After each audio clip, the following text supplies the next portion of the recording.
प्रिय विद्यार्थियों, संस्कार भारती ऑनलाइन कालांश में आप सभी लोगों का हार्दिक स्वागत है। हम एमए फाइनल की हमारे महान कवि अज्ञे के बारे में पढ़ रहे थे। अज्ञे की रचना असाध्य वीणा, उसी असाध्य वीणा के बारे में हमने लगभग 3 व्याख्याओं को पूर्ण कर चुके हैं और अब हमारा जो चौथा व्याख्या से संबंधित कुछ जो भावार्थ है उनको हम समझने का प्रयास करेंगे। तो हमने देखा कि प्रियवंत अपने माता सदृश उस वीणा को मान करके उसकी समाधि यानी लीन हो जाता है, समाधिस्थ हो जाता है और जिस तरह से माता अपने बच्चे का ख्याल रखती है उसी तरह से वो स्वयं ऐसा अनुभव करता है प्रियवंत कि जैसे कोई माता अपने शिशु को गोद में लेकर उसे दुलारने का प्रयास करती है। यहाँ तक हमने पढ़ा कि किस तरह से प्रकृति का जो मनभावन रूप है, समस्त प्रकार की प्रकृति के वैभव को, संपन्नता को या उसके पतझड़ रूप को, उसके बसंत रूप को कृत वृक्ष ने अनुभव किया है। उसने सैकड़ों वर्ष कई बसंत देखे हैं, कई पतझड़ देखे हैं। तो इस प्रकार बसंत ऋतु अपने आप आपका जो कृत वृक्ष है वो अपने आप में अनूठा है, जिसकी महिमा अनंत है। इसी कृत वृक्ष के प्रति यहाँ जो हमारे कवि हैं, या हम ये कह सकते हैं कि कलावंत है, वह कलावंत उस कृत वृक्ष के प्रति पूर्णतः समर्पित है। यह हमारा कृत वृक्ष जो इस कविता का मुख्य प्रतीक बनकर के सामने आया है, इसी कृत वृक्ष से इस वीणा का निर्माण हुआ है और वीणा ने इस प्रकार से असाध्य रूप धारण करके एक उस झारखंड के राजा के सामने अपना एक प्रश्न चिन्ह खड़ा कर दिया है। यहां तक हमने पढ़ा। अब हम आगे जो देखते हैं कि किस तरह से जो हमारा कृत वृक्ष है वो किस तरह से उस जंगल की शान रहा है, किस प्रकार से प्रकृति के सौंदर्य का जो रूप है वो वहां देखने पर मिलता है। सर्दी, गर्मी, वर्षा, समस्त प्रकार की ऋतुओं का भोग करने वाला कृत वृक्ष जिसने सैकड़ों वर्ष उस जंगल में जिया है, उस जंगल की अनुभूति की है। तो इस प्रकार से आज हम उसी के आगे पढ़ने का प्रयास करते हैं। देखिए,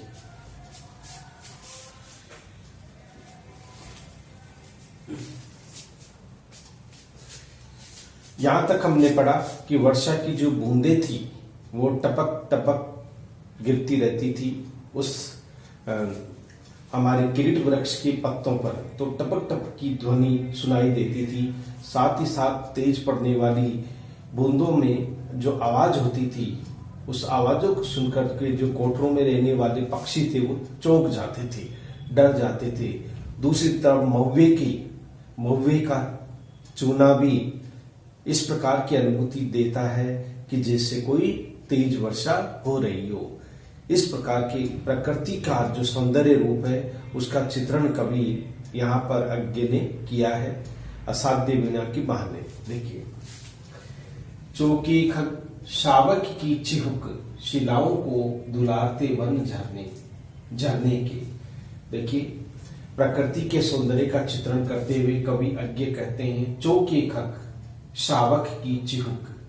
जब पानी की बूंदों की तेज बूंदें पड़ती है, पत्तों पर टप टप की ध्वनि पड़ती है, तो जो खग कुल शावक है, खग यानी पक्षी के छोटे बच्चे, वो चहक जाते हैं, चहकने लगते हैं, भयभीत हो जाते हैं, चौंक जाते हैं, डर जाते हैं पूरी तरह से, क्योंकि उनकी जो बूंदें हैं वो उनको भयभीत कर देती है। तो जो पक्षियों के छोटे बच्चे हैं वे चौंक कर चीखने लगते हैं, यानी चिल्लाने लगते हैं, चिहुकने लगते हैं, बोलने लगते हैं। शिलाओं को दुलारते वन झरने, शिलाओं को, बड़ी बड़ी शिलाओं पर बहने वाले विशाल झरने, और जो वन के सबसे अधिक प्रिय और दुलारे हैं, अर्थात शिलाओं को दुलारने वाले वन झरनों की भांति बहते हुए प्रतीत होते हैं, क्योंकि जब पानी की बूंदें या वर्षा की बूंदें पड़ती है तो ऐसा लगता है कि विशाल वृक्षों की पत्तियों से गिरने वाली कोई झरना गिर रहा हो। और यही झरना जब शिलाओं पर गिरता है तो ऐसा लगता है कि मानो वो झरना उस शिलाओं के प्रति अपने दुलार को प्रकट कर रहा है, अपने प्रेम को प्रकट कर रहा है। तो इस प्रकार से प्रकृति का बड़ा ही मन भावन आकर्षक ये चित्रण था जिसमें कवि ने इसका वर्णन किया है। द्रुत लहरीले जल का कलकल निनाद। द्रुत यानी तेज गति से बहने वाले लहर खाते हुए जल का जो कलकल निनाद है, निनाद यानी ध्वनि, आवाज, स्वर, या हम स्वर कह सकते हैं। जो बहने का जो कलकल करता हुआ जो जल है, बल खाता हुआ जल, तेज गति से बहता हुआ जल, हवा के साथ में बहता हुआ जल, इसी का यहाँ पर चित्रण किया गया है। क्योंकि ये वन है, उसी वन के बारे में बताया है। द्रुत लहरीले जल का कलकल निनाद, लहर खाते हुए तेज गति से जल का बहाव इस प्रकार से एक मधुर ध्वनि उत्पन्न करता है, एक मधुर दृश्य उपस्थित करता है। कोरों में छनकर आती पर्वत गांव की उत्सव ढोल था। कवि कहता है कि यह जंगल है और जंगल में बहुत घने वन होते हैं और घने वनों के कारण अक्सर वहां सूर्य की रोशनी कम पहुंच पाती है और साथ ही साथ बादलों के कारण या शीतकाल में कोहरे की एक मोटी चादर छन जाती है या बन जाती है। एक मोटी चादर उन वृक्षों के बीच में जंगल में बन जाती है जिसे भेद पाना लगभग असंभव है। किंतु देखिए, पर्वत के इसी झारखंड की पर्वत के पास में एक गांव है, वहां लोग उत्सव मना रहे हैं, खुशियां मना रहे हैं, त्योहार मना रहे हैं, नाच रहे, गा रहे, ढोल की ताप पर जो ध्वनि है वो कोहरे को भी भेद देती है, कोहरे को भी भेद करके वहां तक दूर दूर तक उसकी ध्वनि सुनाई देती है। जहां कोई चीज दिखाई नहीं देती, वहीं कोहरे के बीच में पहाड़ी क्षेत्र में बसे हुए गांव में जो उत्सव मनाया जाता है, जो त्योहार मनाया जाता है, और त्योहार में झूमते लोग, स्त्री पुरुष सभी ताल पे ताल देते हुए, ढोल की थाप पर नृत्य करते हुए लोग, उसकी ध्वनि इन कोहरों के बीच में भी सुनाई देती है, छल कर आती है ध्वनि। ऐसा लगता है वैसे तो कुछ नहीं दिखाई देता है, दीवार की तरह से कोहरे की एक परत सी बन जाती है, लेकिन जैसे ही पर्वतीय उस गांव में एक उत्सव होता है, एक त्योहार होता है, उस त्योहार में लोग ढोल की थाप पर विभिन्न प्रकार के नृत्यों को प्रस्तुत करते हैं, नाचते हैं, तरह तरह के गाते हैं, नाचते हैं और ठुमकते हैं, तरह तरह के दृश्य उपस्थित होते हैं। और देखिए, गरड़िए की अनमनी बांसुरी कंठ फोड़े काठे का। अब देखिए, कवि यहाँ प्रकृति का दृश्य का उपस्थित करते हुए कहता है, गरड़ी यानी भेड़ चराने वाला, जो जानवर चराने वाला, गाय बकरी भेड़ को चराने वाला जो ग्वाला है, उसकी अनमनी यानी अनमनी बांसुरी की ध्वनि आपको इस जंगल में सुनाई देगी। कहीं वृक्ष के ऊपर बैठा हुआ अपने पशुओं को चराने वाला गरड़िया, जो बहुत ही अनमने तरीके से समय व्यतीत करने के लिए अपनी बांसुरी को बड़ी ही मधुर ध्वनि में बजाता है। उसकी मधुर ध्वनि की, बांसुरी की मधुर ध्वनि पूरे जंगल को महका देती है, उसकी शांति को भंग कर देती है। अर्थात वह गरड़िया ध्यान मग्न होकर के अपने पशुओं को चराते हुए पूरी तरह से अपने मन से वो बांसुरी को बजाने लगता है। कंठ फोड़े का ठेड़ा, वहीं कंठ फोड़ा होता है जो लकड़ी के काष्ठ में छेद कर देता है, अपनी टक टक टक टक की आवाज आती है। वो बार बार अपनी चोंच से मार मार करके उसकी छाल उतार करके अपना घोंसला बना लेता है। तो इस तरह से ये कंठ फोड़े की जो काष्ठ में घुसकर ठक ठक की जो आवाज है, वो भी इस जंगल की शांति को भंग कर देता था। कंठ फोड़ा एक पक्षी है जो तेजी से उस वृक्ष के ऊपर टहनी पर मारता है और फिर वो अपना कोटर बनाकर उसी में रहने लगता है। उसकी ध्वनि भी बहुत दूर दूर तक सुनाई देती है। उसका बार बार उस कोटर पर उस लकड़ी के उस तने पर मारना, उसकी ठक ठक की आवाज दूर दूर तक सुनाई देती है। ऐसा लगता है कि मानो ये कंठ फोड़ा भी उन गांव वाले लोगों के साथ में ताल से ताल मिला करके अपनी मधुर ध्वनि की टक टक की आवाज को छेड़ रहा है। देखिए, फूल सुंगनी की आतुर फुरकन, ओस बूंद की ढरकन इतनी, तरल की झरते मानो, झरझर झरते मानो, हर श्रृंगार का फूल बन गई।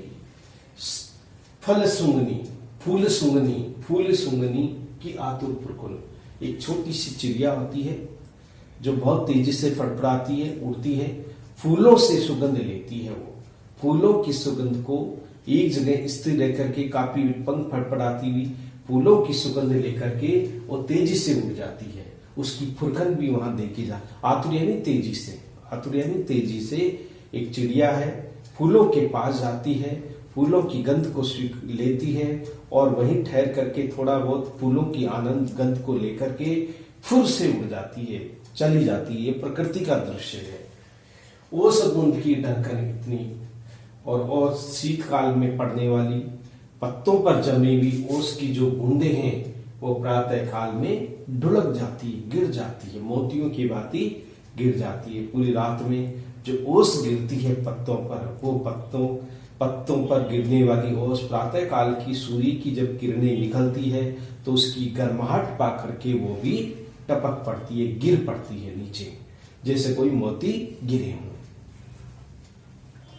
तरल झरते मानो, तरल की झरते झरते मानो, हर श्रृंगार का फूल बन गई। हर श्रृंगार पर जमी हुई या फूल की बूंदों पर बनी हुई तरल बूंद, ऐसा प्रतीत होता है कि मानो फूलों की भांति वो बूंदे झर रही हो। टपक टपक की जो ध्वनि है वह झरते झरते, हर श्रृंगार एक फूल है, लाल रंग का सुंदर महकता कोमल फूल है। उन कोमल फूलों के ऊपर भी बहुत सारे जो पानी की बूंदे हैं वो जम जाती है और जैसे ही प्रातः काल होती है वो बूंदे ढुलक पड़ती है, झरझर जाती है, यानी झरती रहती है। हर श्रृंगार की सुंदर फूलों के ऊपर रात्रि काल में जमी हुई ओस की बूंदे प्रातः काल में झरझर झरती रहती है, मानो कि कोई झरना बह रहा हो। बड़े शहद के ताल लहरियों की सरसर ध्वनि। और देखिए, कवि कहता है कि हर श्रृंगार जो फूल है, अर्थात हर श्रृंगार के फूलों पर जमी हुई जो परत है या हम कह सकते हैं जल की बूंदे हैं, वे प्रातः काल में झरती रहती है, मानो बसंत ऋतु आ गया हो, बसंत ऋतु आ गया हो। बसंत के आगमन से क्या होता है? बड़े शहद के ताल, शहद के समान बड़े बड़े तालाब, मीठे तालाब, बड़े बड़े मीठे तालाब पानी से पूरी तरह से भरे हुए रहते हैं, क्योंकि बसंत के आगमन पर जिस दिन वर्षा है, वर्षा के बाद में शीत और शीत के बाद में बसंत। तो जब बसंत आता है तो चारों तरफ जो तालाब है वो पूरी तरह से पानी से लबालब भरे रहते हैं। उनका पानी जो है, जल है, वो शहद के समान मिठास देने वाला है। लहरियों की सरसर ध्वनि, और ये जो तालाब है वो तालाब में उठने वाली लहर है, उसकी सरसर की ध्वनि सबको अपनी ओर आकर्षित कर लेती है। उसकी सरसर की ध्वनि हर किसी को अपनी मधुर ध्वनि में आकर्षित करने की क्षमता रखती है। सरसर लहरियों की, उठने वाले तालाब की लहरों में सरसर की ध्वनि एक मनमोहक वातावरण उत्पन्न कर देती है, एक मधुर स्वर उत्पन्न कर देती है। कुंजों का किरकार, काद लंबी टीढ़ियों की, पंख युक्त सायक सी हंस बलाका। देखिए, कुंजों का किरकर, कुंजों यानी विशाल वृक्षों के ऊपर रहने वाली कोयलें, उनका कुकहाट का स्वर। कुंजों यानी कुंजों पर रहने वाले केकार यानी पक्षियों की ध्वनि, जिसमें कोयल भी है जो अपनी मधुर ध्वनि में बोलती रहती है, गूंजती रहती है। अर्थात जो कुंजों पर रहने वाली कोयल अपनी मधुर स्वर में बोलती है। काद लंबी टिढ़ाप की, देखिए लंबी लंबी आकृति वाले टिड्डी दल जो पूरी तरह जैसे कीचड़ की तरह फैले हुए, कादिल कीचड़ की तरह दूर दूर तक लंबी लंबी शरीर वाले, लंबी आकृति वाले जो टिड्डी दल है वो पूरे जंगल में यानी कि एक तरह से जैसे कीचड़ फैला हुआ होता है, उस कीचड़ की भांति चारों तरफ ये टिड्डी दल फैला हुआ है। लंबी उनकी आकृति है, ये आकृति में लंबे होते हैं और लंबी आकृति होने के कारण कि देखिए ये दूर दूर तक पूरे टिड्डी दल इस जंगल में फैले हुए हैं। पंख युक्त सहायक हंस बना कहा, और देखिए जो हंस है वो अपने पंख फैला करके इस भांति उड़ रहे हैं जैसे सहायक पक्षी पंख फैला करके कोई आसमान में उड़ रहा हो। हंस बना कहा, अपने हंस है वो हंस भी उस नीले आकाश में अपने पंख फैला करके सहायक की भांति उड़ता हुआ प्रतीत होता है। पक्षी है ये सहायक पक्षी भी, सहायक पक्षी की तरह हंस सी बला का, अर्थात हंस जो है वो ऐसा लगता है कि मानो सहायक पक्षी की समान पंख फैलाकर उस नीले आकाश में उड़ रहा हो। इस प्रकार की प्रकृति की जो सुंदर दृश्य है वो हमारी आंखों के सामने उपस्थित होता है। आगे देखिए, चीड़ बनों में गंध अंध उन्मत्त पतंगों की जहां तहां टकराहट। ये देखिए ये जंगल है, ये किरीट वृक्ष जहां पैदा हुआ है, जहां लगा है, उसी जंगल का यहाँ पर चित्रण किया गया है।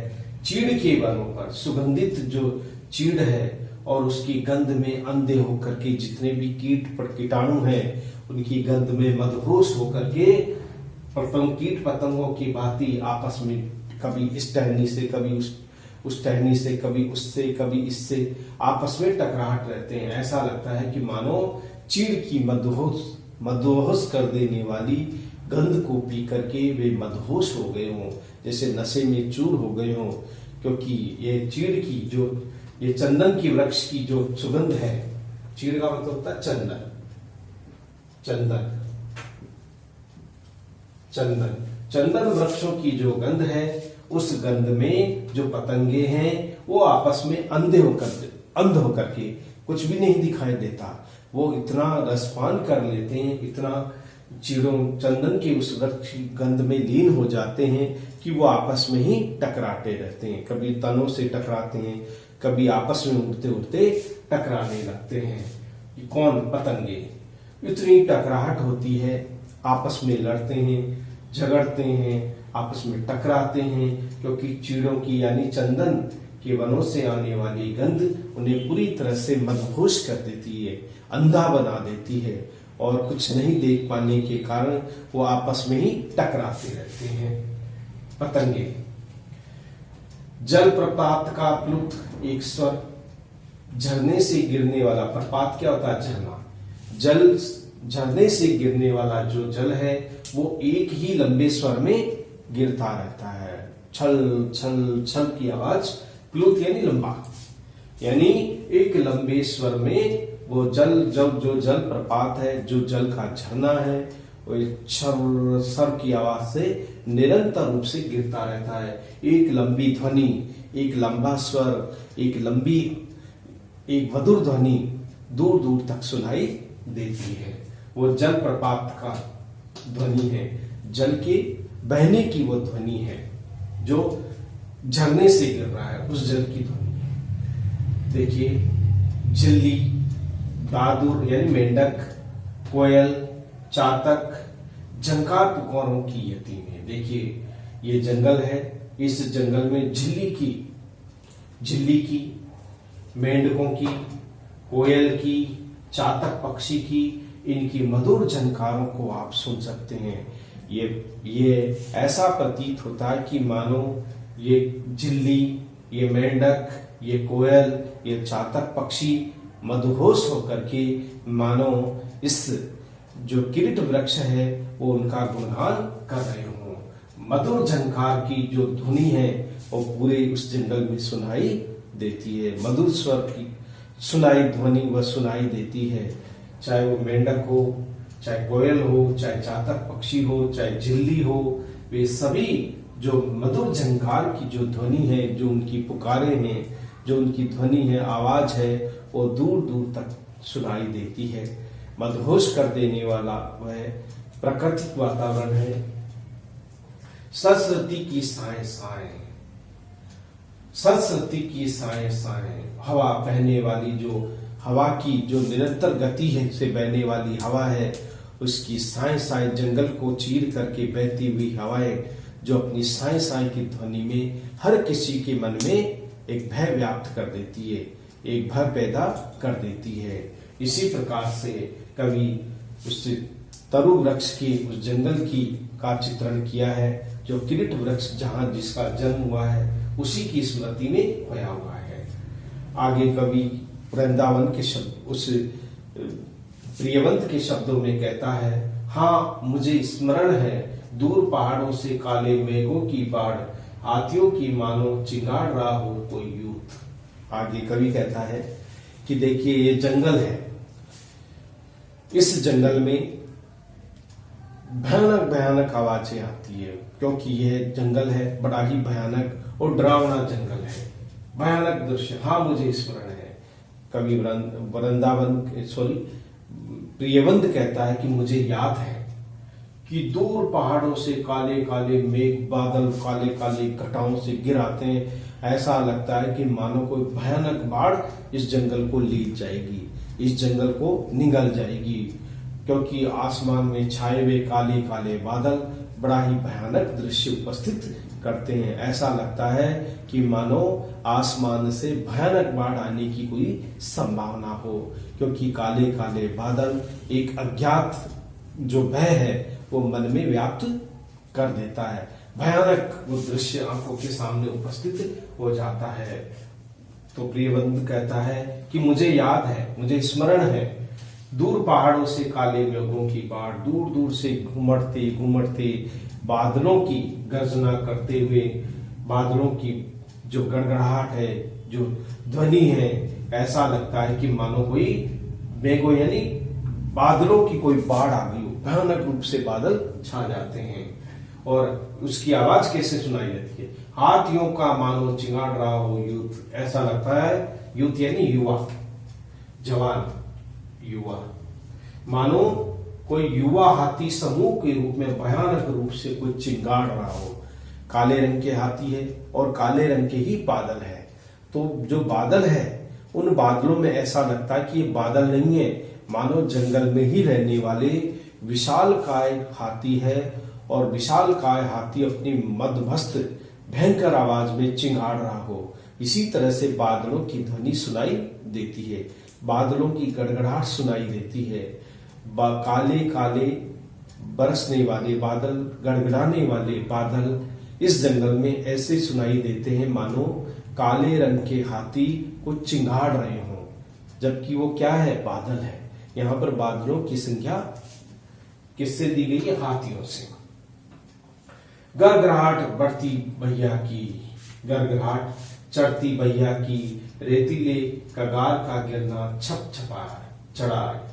तो देखिए गड़गड़ाहट, बादलों की भयंकर गड़गड़ाहट सबको बेचैन कर देती है, सबको भैया की चढ़ती भैया, रेतीले कगार गिरना छप छड़ा। देखिए जहां कहीं भी जंगल में मिट्टी है, मिट्टी का ढेर है, वहां तेजी से जो पानी बहता है वो बहने वाला जो पानी है वो किनारा बना देता है, और फिर अचानक वही किनारा ढह जाता है, छपाक सी आवाज आती है।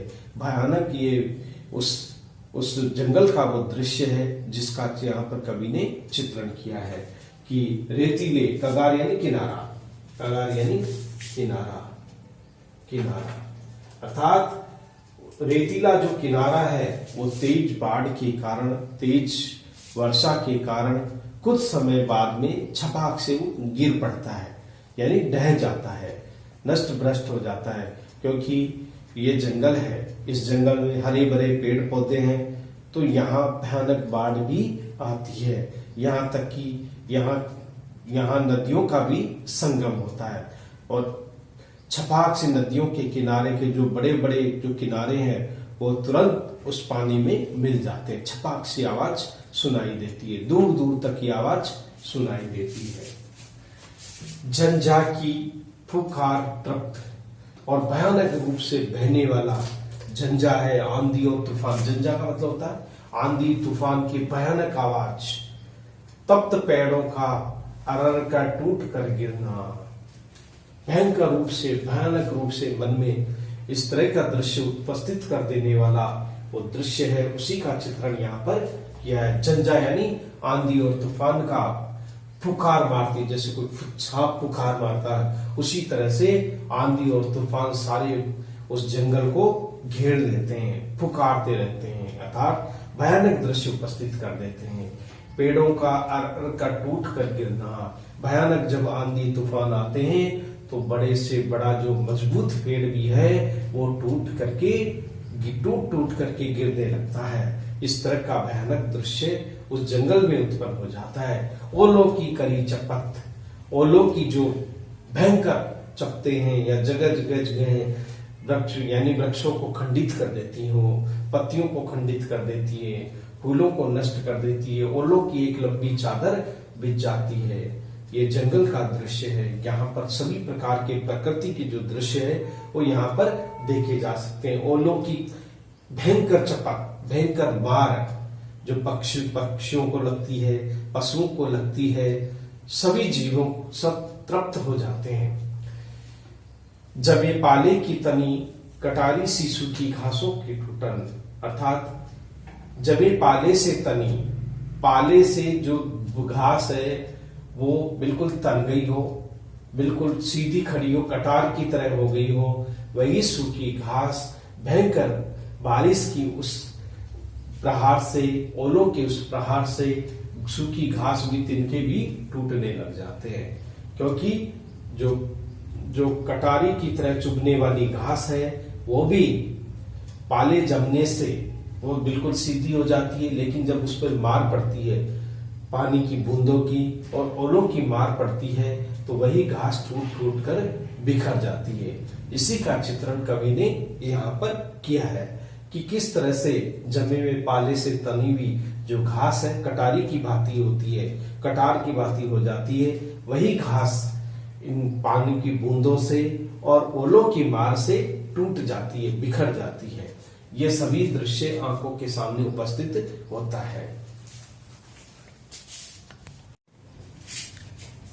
तो इस तरह से जो ओलों की जो चपत है और साथ ही साथ जमी में पाले से तनी हुई जो घासें थी, जो पूरी तरह से अकड़ गई थी, जो सीधी थी, कटार की भांति थी, लेकिन वो ओलों की मार से और पानी की बूंद से वो घास जो थी सूखी वो पूरी तरह से टूट जाती है, बिखर जाती है। ये प्रकृति का जो दृश्य है इसका चित्रण कवि ने किया है। देखिए अब आगे है, ऐठी मिट्टी का स्निग्ध धाम में धीरे धीरे रिश्ता, हिम तुषार के फाहे धरती घाव को सहलाते चुपचाप। कवि कहता है ऐठी यानी, ऐठी का मतलब था सूखी, सूखी जो पूरी तरह से सूख गई थी, मिट्टी ऐंठ गई थी, पत्थर की तरह हो गई थी, लेकिन पानी की बूंदे पड़ते ही वो स्निग्ध यानी एकदम स्निग्ध यानी कोमल हो गई और उससे धीरे धीरे पानी रिसने लगा। जो मिट्टी बिल्कुल कठोर पत्थर की भांति हो गई थी, किंतु बूंदों ने, पानी की बूंदों ने उस ऐठी हुई मिट्टी को स्निग्ध यानी कोमल या एकदम कोमल बना दिया। कहाँ तो वो मिट्टी पूरी तरह से पत्थर की भांति हो गई थी और बिल्कुल एकदम रूखी सूखी हो गई थी, सूख गई थी वो मिट्टी। ऐसी ऐठी हुई मिट्टी भी वर्षा की बूंदों को पा करके स्निग्ध यानी एक तरह से चिकनी हो गई थी, वो और अधिक आकर्षक हो गई थी। वो धाम में धीरे धीरे उस स्थान से धीरे धीरे पानी रिसने लगा, अर्थात जो मिट्टी थी वो बिल्कुल कोमल हो गई और उस कोमल मिट्टी से धीरे धीरे पानी रिसने लगा। इस तरह से ये उस वर्षा काल का दृश्य है। ये उस किरीट वृक्ष के जंगल का वर्णन है जहां पर किया गया है। हिम तुषार के फाहे धरती के गांव को सहलाते चुपचाप। हिम तुषार का मतलब होता है कोहरे की जो बूंदे हैं।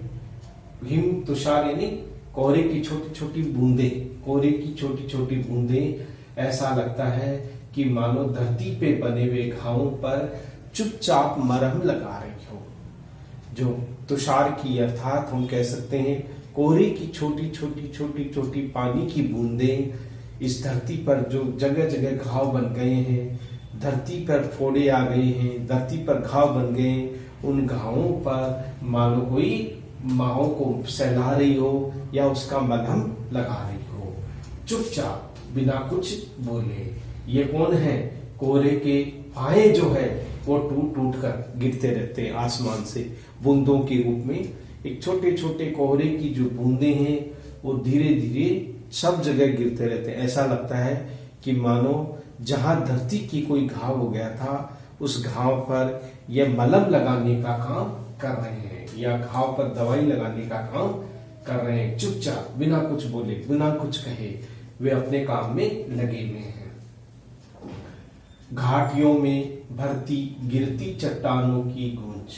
घाटियां हैं बड़ी बड़ी जंगल में, पास में बड़े बड़े पहाड़ की बनी हुई घाटियां, बीच में बहती हुई नदियां, और उन घाटियों के बीच में देखिए कभी कभी घाटियां अचानक गिर पड़ती है, ढह जाती है, और उनकी जो ध्वनि है, चट्टानों की जो गूंज है वो दूर दूर तक कांपती मंद्र गूंज, अनुगुंज सांस कोई सी, दूर दूर तक कप कपा देने वाली ध्वनि, पहाड़ का टूट करके गिरना भयंकर आवाज उत्पन्न करता है।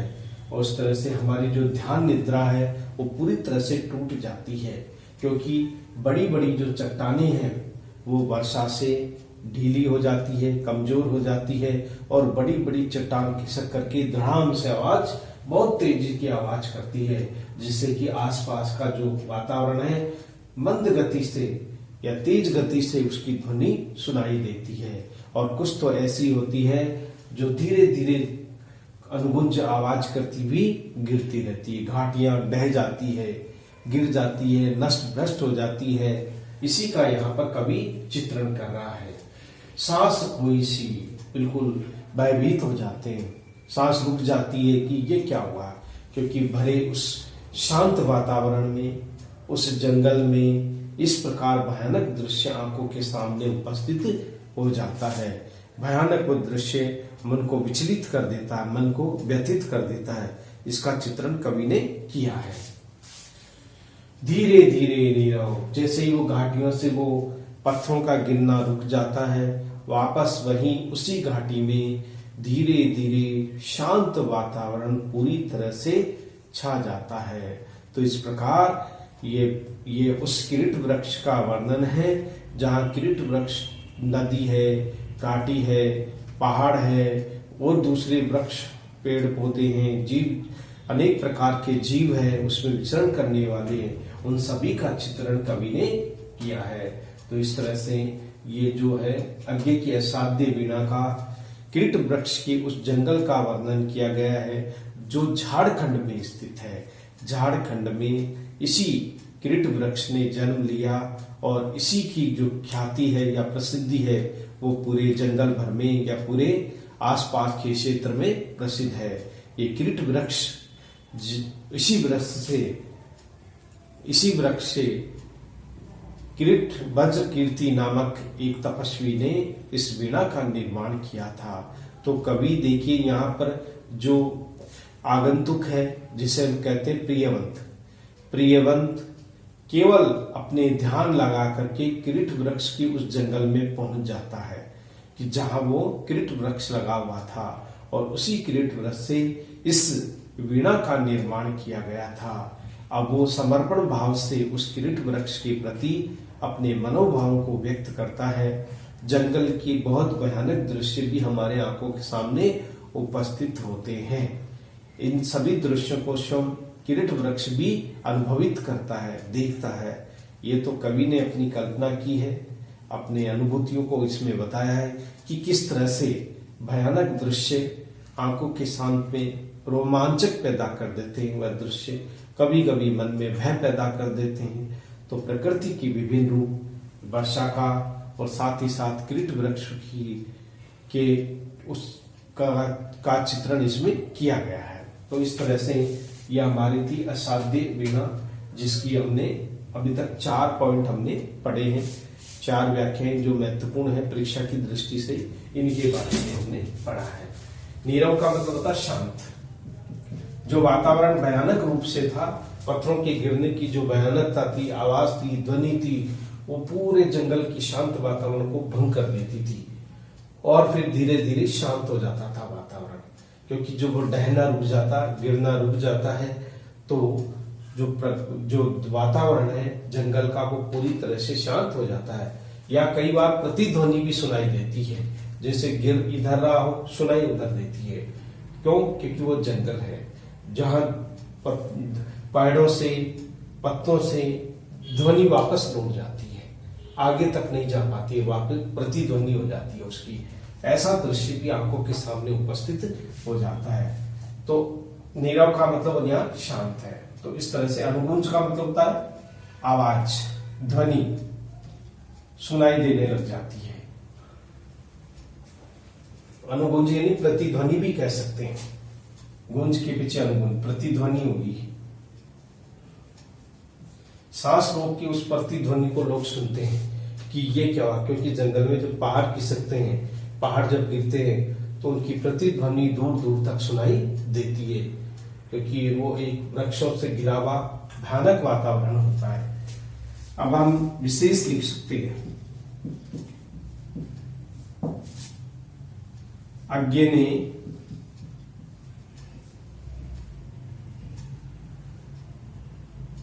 काव्य में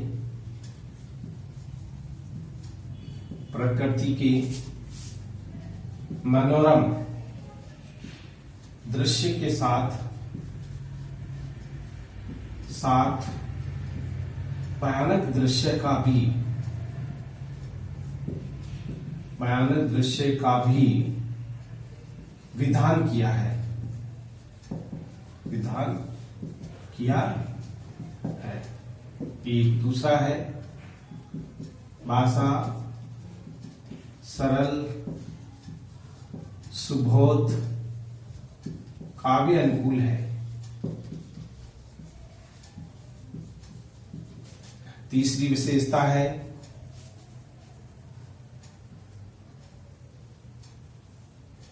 कवि ने कृति वृक्ष के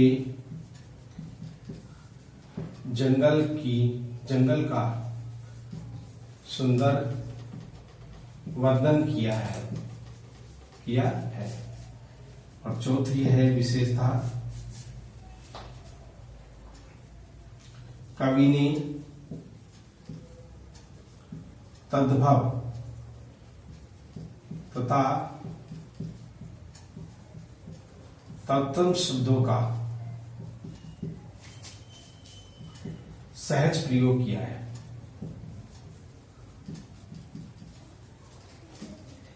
पांचवा है तद्भव और तत्सम शब्दों का सहज प्रयोग किया है। कल्पना का अनूठा रूप काव्य में देखा जा सकता है, यानी अनूठी कल्पना भी की है। छठा है इसमें उपमा रूपक मानवीकरण उत्प्रेक्षा अलंकार प्रमुख है, यह भी कह सकते हैं। इसके अलावा काव्य में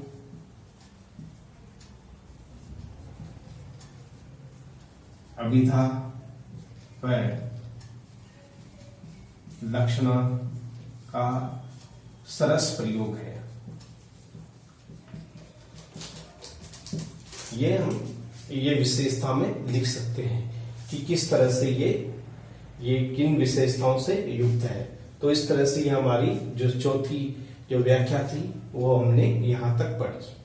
अब अगली व्याख्या में हम फिर मिलेंगे, तब तक के लिए थैंक यू वेरी मच।